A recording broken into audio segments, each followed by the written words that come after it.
A cold room. Heavy blankets clinging to tired muscles. The alarm's glow is pale, and outside, the world hasn't decided what kind of day it wants to be. At dawn, when you have trouble getting out of bed, tell yourself, I have to go to work, as a human being. What do I have to complain of if I'm going to do what I was born for, the things I was brought into the world to do? Or is this what I was created for, to huddle under the blankets and stay warm? Meditations 5.1. Those lines aren't the gentle voice that says, you deserve a few more minutes. They're the hard edge of sunlight on cold stone. Marcus Aurelius, Roman emperor, writing to himself between battles and state decrees. Even he fought the gravity of the mattress, of inertia, of comfort, of the small seductions that say, wait, just wait a bit longer. He dismantles the lazy plea, what do I have to complain of if I'm doing what I was born for? The excuses dissolve. Most of us aren't emperors, but the resistance at dawn is built into our nerves all the same. The voice that bargains for another hour, another coffee, another day before we do the thing that matters. That voice doesn't care about the size of your problems or your dreams. Self-discipline starts at the edge of the bed. It's not about being a hero. It's not about grand gestures or cinematic motivation. It's about refusing to sleepwalk through the gift of the day.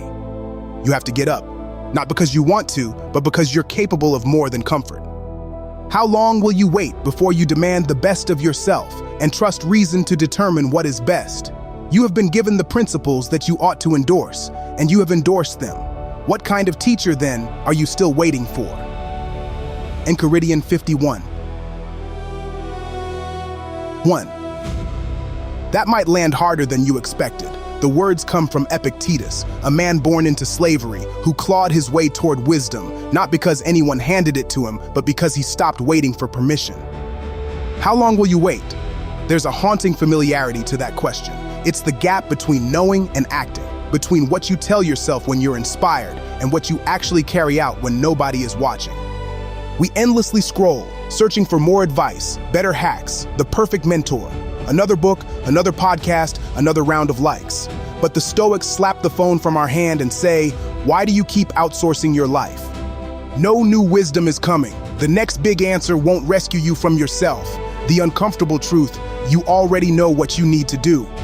Demand something of yourself. No teacher can breathe discipline into your lungs. That is your work. From now on then, resolve to live as a grown-up who is making progress, and make whatever you think best a law that you never set aside. And whenever you encounter anything that is difficult or pleasurable or highly or lowly regarded, remember that the contest is now. You are at the Olympic Games. You cannot wait any longer. Discourses 3:24-86. The modern world doesn't offer coliseums or Olympic trials for the spirit, but the contest Epictetus describes, that's every decision, every day. Nobody hands you a jersey, nobody calls your name, but the game is in session, just the same. Self-discipline isn't cinematic. It's the plain, relentless decision to hold yourself to your own standard, especially when nobody else will know if you falter. The hardest battles aren't public, they're hidden in the cracks. Do you keep the promise you made yesterday? Do you resist the second drink, the angry reply, the easy shortcut? Do you sit with the discomfort of growth instead of fleeing to whatever numbs? The contest is now, not next week, not after the next crisis. You're already on the field. Each moment is a chance, a test no one else will see but you. Whatever rules you have adopted, abide by them as laws, and as if you would be guilty of impiety by violating any of them. Don't regard what anyone says of you, for this, after all, is no concern of yours. Enchiridion 50. You don't need anybody's applause. When you make a vow to yourself, even a private one, keep it as if it's sacred. Imagine breaking it is a betrayal of something higher, something essential you don't want to lose. Your word, your backbone, your integrity. Ignore the static of other people's opinions. The world will always have something to say. It will mock your efforts or gossip about your boundaries or undermine your seriousness. But these are shadows. What you construct inside yourself, the silent contract between your values and your actions, that's untouchable. If you follow your principles only when they're convenient, they're not principles, they're just slogans.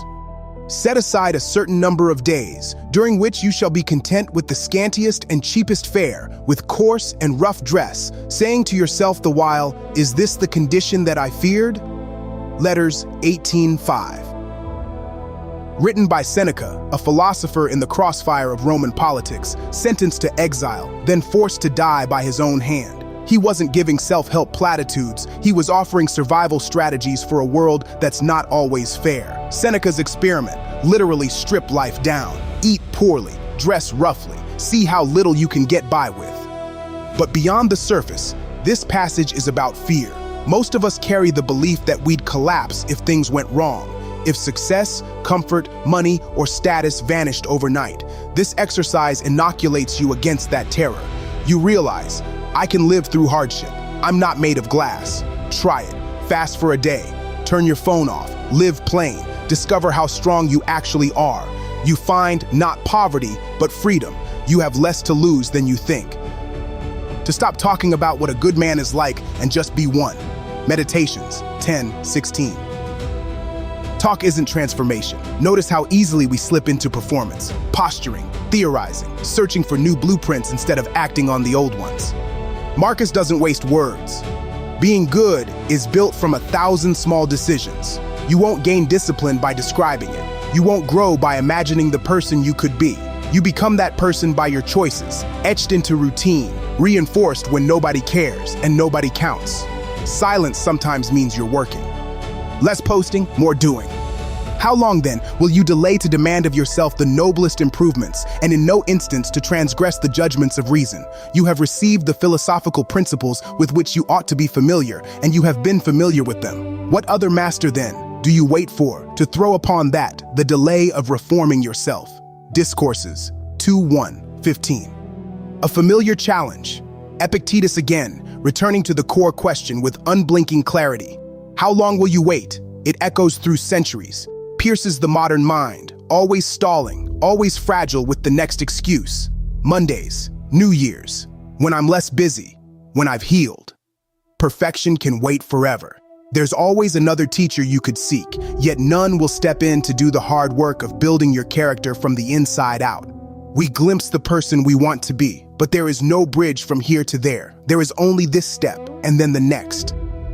Mastering self-discipline, the Stoics whisper, is less about force and more about honesty, not the heroic exhaustion of pushing yourself to misery that leads to resentment and collapse, but a steady, sober confrontation with your own inertia, your own cravings, the 1,000 little ways you slip out of your commitments.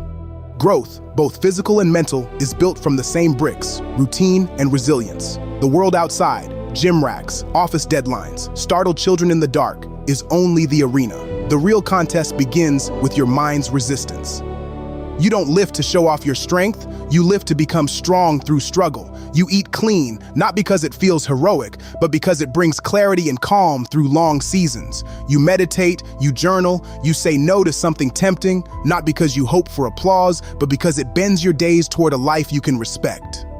The Stoics made themselves accountable not to any god or critic, but to themselves. They invented exercises and tracked principles. They made failure and course correction part of the work, not a reason to surrender. So, tomorrow morning, the alarm rings. You want to stay where it's warm, to pause your life one more hour, but the contest isn't waiting for you to get ready. You're already in it. If this stayed with you, there are more stories and hard-won lessons waiting right here.